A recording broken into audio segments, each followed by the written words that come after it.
முக்கியமா ரேவதி மேம் சொல்லணும். ம். ஏன்னா அவங்களே ஒரு பெரிய லெஜெண்டரி ஆக்ட்ரஸ் அப்படிங்கும்போது அவங்க எப்படி நம்ம கிட்ட வேலை வாங்குவாங்க, நம்மள்ட்ட என்ன எதிர்பார்ப்பாங்க அப்படிங்கிற மாதிரி ஒரு விஷயம் இருந்தது.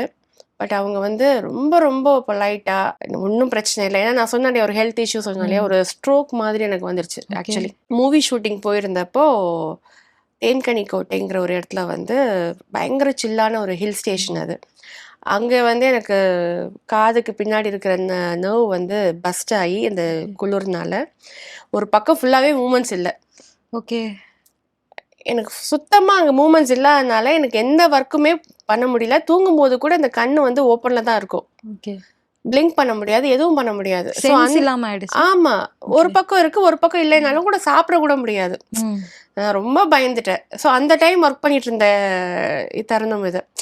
ஸோ அப்போ வந்து மேம் இந்த மாதிரி ஆயிடுச்சு. ஒரு 3 days நல்லா ஒர்க் பண்ணேன். 4th day வந்து எனக்கு பண்ண முடியல.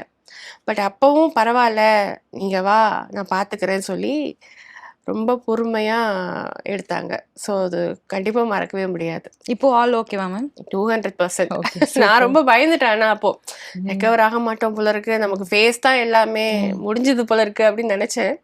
பட் அது வந்து வருமா, சில பேருக்கு அது வரும். பட் அது திருப்பி ஸ்ட்ரென்தன் பண்ணோம்னா 200% ரெக்கவர் ஆயிடலாம். ஸோ அந்த நேரத்தில் அது வந்தபோது எனக்கு மறக்க முடியாத எக்ஸ்பீரியன்ஸாக இருந்தது.